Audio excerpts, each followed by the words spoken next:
Welcome,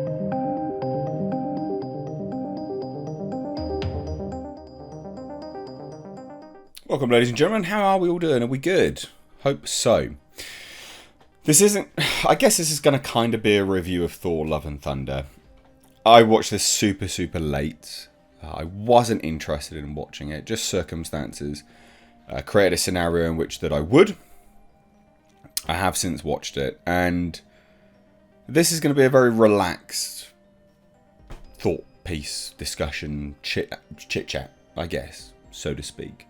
Imagine this being sort of a live stream format. So I guess realistically I'm going to start off this video by asking how many of you guys liked Thor Love and Thunder? You know, did you like it? Did you dislike it? Let me know down below. I myself, I found it actually really quite disappointing.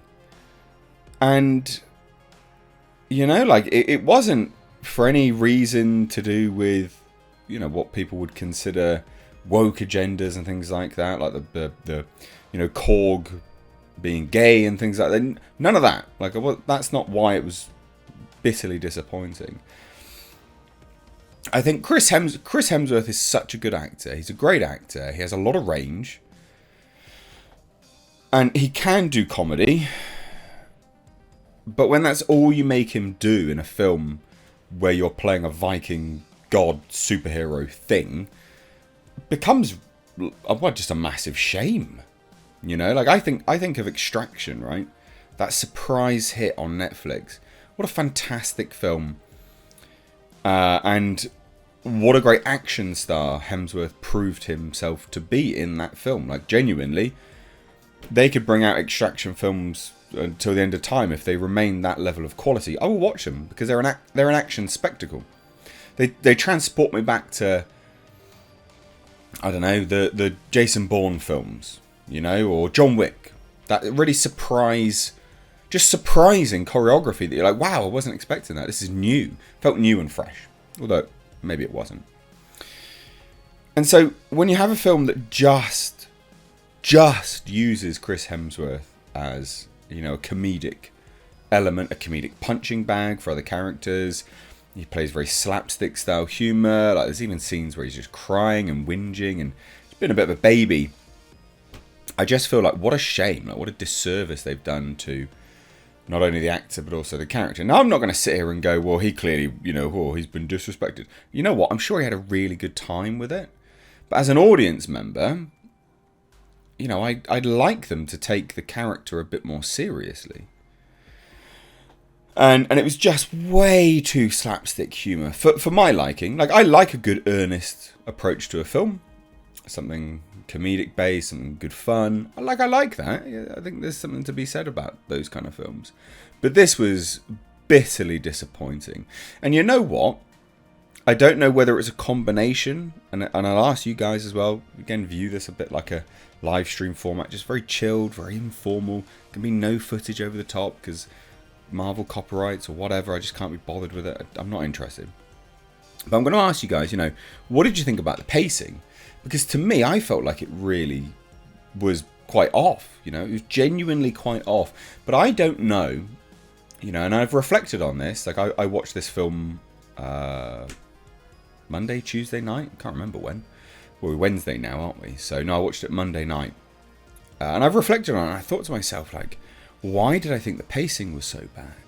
And I don't know. I can't put my finger on why. It could have been a combination of actual bad pacing, timed with me not having a particularly great time with the film because of the comedy, and just wondering when the next thing will pop up. I don't know. Or it just could have been bad pacing. But I want to know your opinion of that. You know, did you think the pacing was particularly unpleasant and bad? And lastly, I want to get on to, well, two things I want to touch on. I want to touch on you know, Natalie Portman coming back, playing Jane Foster, right? Suffering from cancer, very much, you know, mighty Thor, female Thor, whatever, from the comics. I think actually they did that reasonably well. You know, I'll give them some props for that. I think they did that reasonably well. I'm surprised she chose to come back. I think they must have offered her a significant amount of money to come back, because I remember back in the day she was like, no, I'm done. not interested, and she just sort of slid off into, yeah, nothing with the Marvel Universe. And I get that. You know, people sort of have enough and things.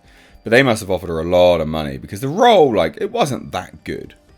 You know, but they did her character quite a lot of justice in this, and I'll give them that. I'll give them props for that.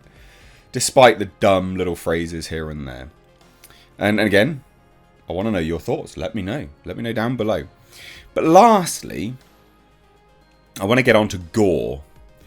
And like loads of people, again, I've been waiting and sat around to watch this film. Wasn't going to watch it, and I did. And then, you know, I remember when it came out, everyone was banging on about Gore being such a great villain. I just don't see it. I genuinely don't see it. You know, he plays an alien man. He's lost in the desert. His daughter dies. He stumbles across one of his god. He renounces his faith. Finds the Necro Sword. Kills the god. Necro Sword infects him. And then he goes off on one, trying to find the gates to eternity, so he can make a wish that all gods die, presumably. But then at the very end, love triumphs, and Thor is, you know, Jane Foster's dying. They say you know, you can wish for your daughter to come back, but I won't be here to raise her. No, but Thor will be. And I understand, I guess, as a bit of a character arc, it sort of worked. But that's, again, another one-and-done villain. I'm very sick of Marvel villains being one-and-done. Just one-and-done. Carnage, one-and-done. Thanos, almost one-and-done. There's so many of them. I can't even name them all. But genuinely, like, most villains are just one-and-done in every single film. One-and-done, one-and-done, gone, one-and-done. No more. I mean, Loki's been around for a long time, but that's about it. I just felt like he was a bit paper thin, and very much like, you know, flipped on an axis very, very quickly towards the end.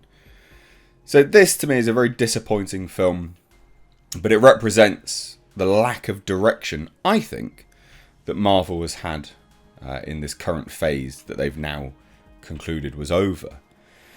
Phase 4, I think. Disappointing. A disappointing film. Very, very disappointing. You know, this is one of those films where I begrudge actually paying for it. You know, normally I'd be like, well, you know, it was pretty shit, but I don't hate paying for it. It was kind of entertaining, or, you know, whatever. This is a film that I genuinely begrudge actually buying my movie tickets for. But what do you guys think? Again, super chilled, relaxed format today. I know some people like the more clean, polished approach to these videos. I'm busy today, unfortunately, so this is more of a relaxed one. I think we'll just do this today. Hectic week, as it were. But anyway, let me know what you think. I'd love to hear your thoughts. Cheers, guys. Take care. Also, ladies and gentlemen, consider checking out my Teespring store. Supporting the channel via this way does go a long way. But also, not only that, you do get to wear some awesome merch. These are one-of-a-kind designs designed for me by my graphic designer. We, of course, have our Clown World line, which is in mugs, hoodies, t-shirts. We've got Space Jeebus. And then for something a little bit different, we, of course, have right down at the bottom right here, we have our Pulsar GTIR.